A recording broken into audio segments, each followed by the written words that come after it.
Hi, I'm Gareth Green, and in this video we're going to have a little look at a piece by Chopin.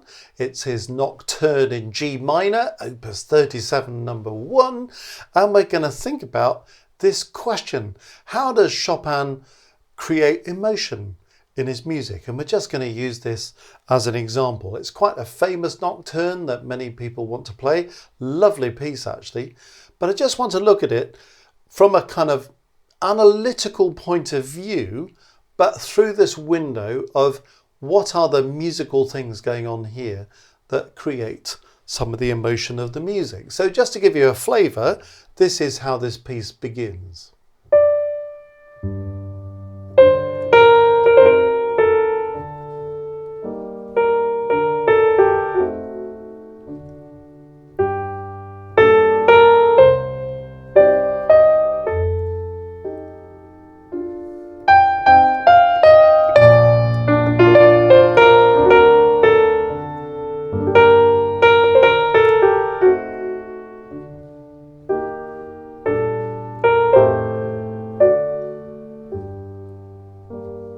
And so on. Okay, so hopefully you might recognize that piece or not, doesn't really matter, but hopefully you can hear there's a kind of emotional content in that piece. You know, it's more lento sostenuto, it's written in a minor key, it has a kind of sadness about it in many ways, doesn't it?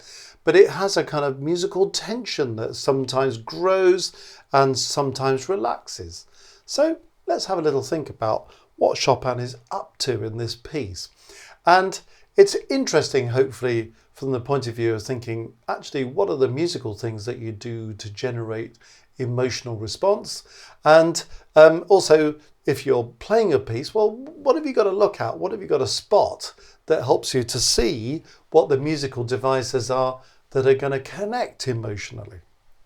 Well, lots of things we could talk about here. But at the very beginning, I want to talk about the first note and the fact that it starts before the first beat of the first complete bar. It starts on the last beat of a bar. So it's an upbeat, or what we call an anacrusis. And it's not the tonic. It's not the first degree of the scale. It's what we call the dominant, the fifth degree, the fifth note of the scale. We're in G minor and it starts on the fifth note D. Now that's interesting in itself because it kind of leaves you slightly in the air before you begin. You just have this single note on its own. It's not played with a chord. There's nothing going, where's the key of G minor, folks? It's just this single note on its own. So it makes this very discreet entry that already sets an atmosphere, doesn't it? And then added to that, at the first beat of the first complete bar, is just this G at the bottom. So we have this D, and then we add G to it. That's a very open sound, isn't it? Just those two notes sounds a bit kind of bold musically. There's no third in the chord, so we haven't got B flat in there. So it's still not specifically spelled out the G minor tonality, but we've just started with this one sound and then added another sound that is a long way below it as well, because it's 2.5 octaves underneath that first note. In many ways, an unusual way to start a piece, but you see it in itself creates an atmosphere. So we have that note, we add the G to it, then we do this. Now, by the time we get to the end of the second beat, we've heard all the notes of the tonic chord of G minor, G, B flat, and D.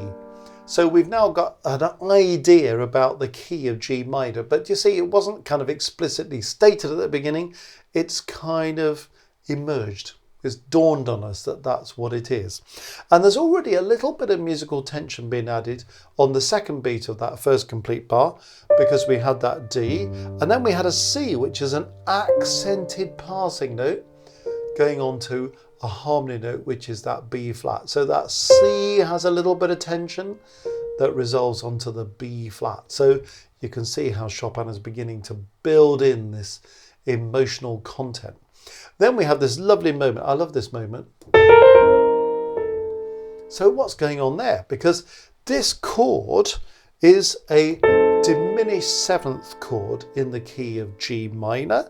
So it's F sharp, A, C, E flat, that's a diminished 7th chord in G minor, and it's come very early. We've just sort of, this tonic chord in G minor has kind of emerged in those first 3 beats of the piece, and then suddenly we're on this what we call a chromatic chord, the diminished 7th. But Chopin bolts a bit more emotional tension onto that, because before that A in the melody he has a B flat.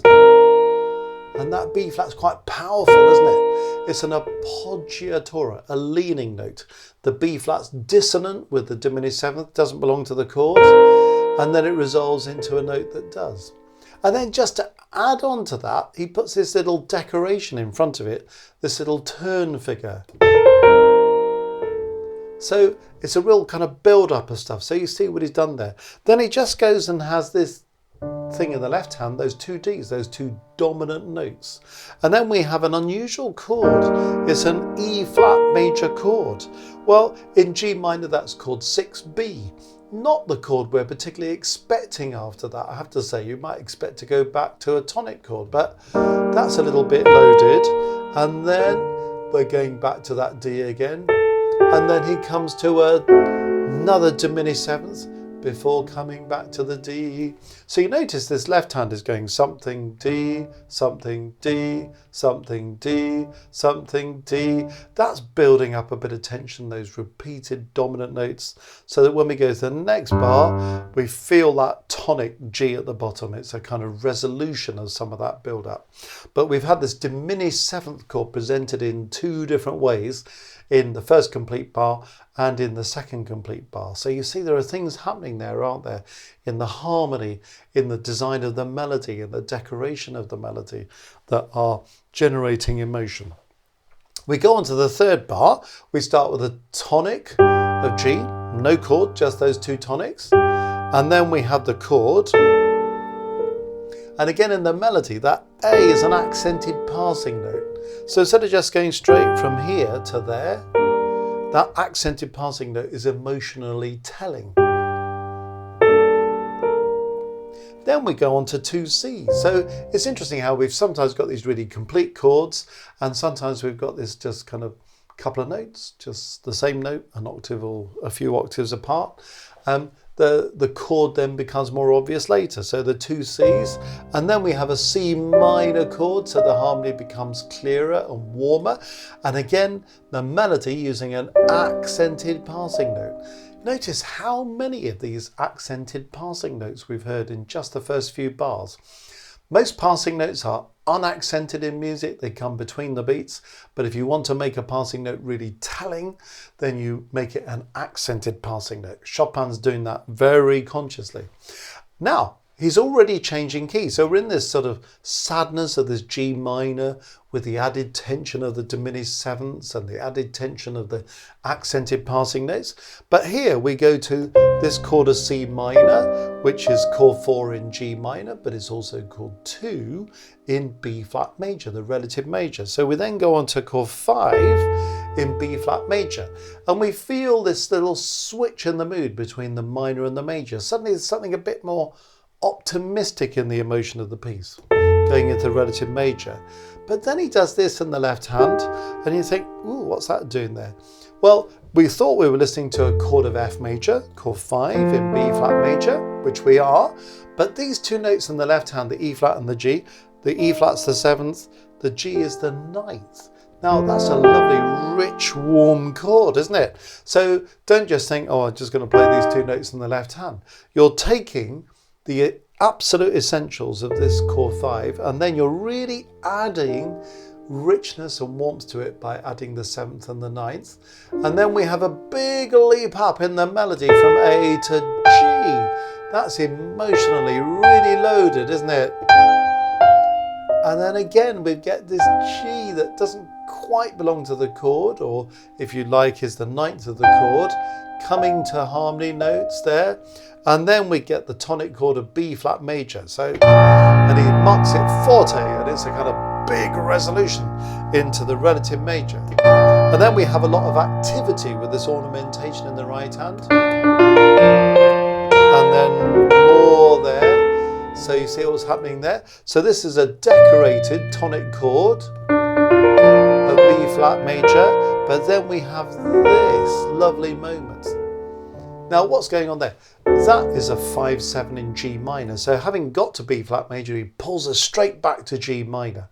Kind of is a little bit of playing with the emotions, isn't it? Because there's the sadness of this G minor thing. There's then the optimism of the B flat major moment, but he throws us straight back to G minor. The optimism is short-lived, isn't it? And we're straight back in the kind of the G minor kind of more somber mood. And again, what have we got going on here? This is on the second line of music, first bar, third beat. That's a 5-7 in G minor, but by having that B flat, the B flat's a kind of a poggiatura, but also the B flat extends the chord, because here's 5-7, that's D, F sharp, A, C, and then if I go up and extend the chord further, that's the 9th, the 11th, the 13th. So this is an appoggiatura that also makes that a 5-13 chord, my goodness, that resolves onto that. And you have a bit of that ornamentation to just make it even more poignant. And then we're back to G minor again, tonic chord, ornamentation and a bit of passing notes. Even those little bits of ornamentation, they have a kind of sort of sadness about them, don't they? Then notice that articulation detail of those accented notes there, just drawing attention to those. And then we have something that feels a little more serene. It's a chord 6, a 1B with an accented passing note, going to a 2-7, 5, 1. It's almost hymn-like, isn't it? But it's putting us back in the tonic chord again. But he's at it again. He's now going to shove us into the relative major again. To see how that goes, and then back to B flat major. So you think, oh, now it's the optimism of B flat major again. Then he does something really stark on the third line, second beat of that first bar. Oh, that's a funny one, isn't it? A tritone, a very kind of stark tritone. The octave F and the B, a tritone above it. So that's quite dramatic. We've just had the B flat tonic chord there, and then suddenly the B natural, nothing to do with B flat major, the tritone being a really kind of stark interval. Quickly going on to a 5-7 in B flat, a chromatic passing note onto D, and now we're still with the tonic chord of B flat, a turn figure, a little appoggiatura onto the F, 5-7 in B flat, the 5 continues, a chromatic passing note there. And then we're building up this scale, and then A and C sharp in the left hand. What's that doing there? This becomes 5-7 in D minor, so we're off to a new key. Tonic chord of D minor, decorated with the turn, the big leap up there, and now we're dealing with 5-7 in D minor, the D sharp being kind of really dissonant with that, another appoggiatura, and then we've got D minor. It's almost like, oh, thank goodness we made it there. But as soon as he does that, he's off again. He's saying, well, that D minor is, well, it's a chord in another key, so in B flat major it's chord 3, so now we've got chord 4. And now we've got a kind of relaxation of some of that tension, although there's still appoggiaturas and decoration as we go into that B flat major. But then we're back with this G minor chord. Is it chord 6 in B flat major, or is it 1 in G minor? We're about to find out.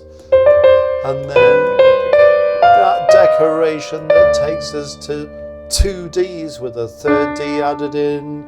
Then the chord that says, that's chord 5 in G minor, syncopated rhythm, chromatic work in the left hand, 2 against 3, big sound, back in G minor, and now we're rerunning the opening passage again. So you see how the emotion is really loaded into what's happening in the harmony, what's happening into the decoration of the melody, what's happening with some of those wider intervals, these shifts between G minor, B flat major, a hint of D minor as well, and syncopations, kind of chromatic notes, kind of openness, and then full chords. Real drama going on in that, isn't there? We could carry on going to the whole piece. We could spend the rest of our lives going to the works of Chopin, if you like. But what I'm just trying to illustrate here is how Chopin draws the emotion out of it. And without being over analytical, what we've just done there is just to get inside Chopin's head a bit and think, what was Chopin thinking when he did this? How was he achieving the emotion in the music? If we can understand that, when we listen to it or when we perform it, we can really make the most of that. So I hope that's a useful insight into what Chopin's doing in teasing out this emotion of his music. It's wonderful music. Do enjoy the works of Chopin.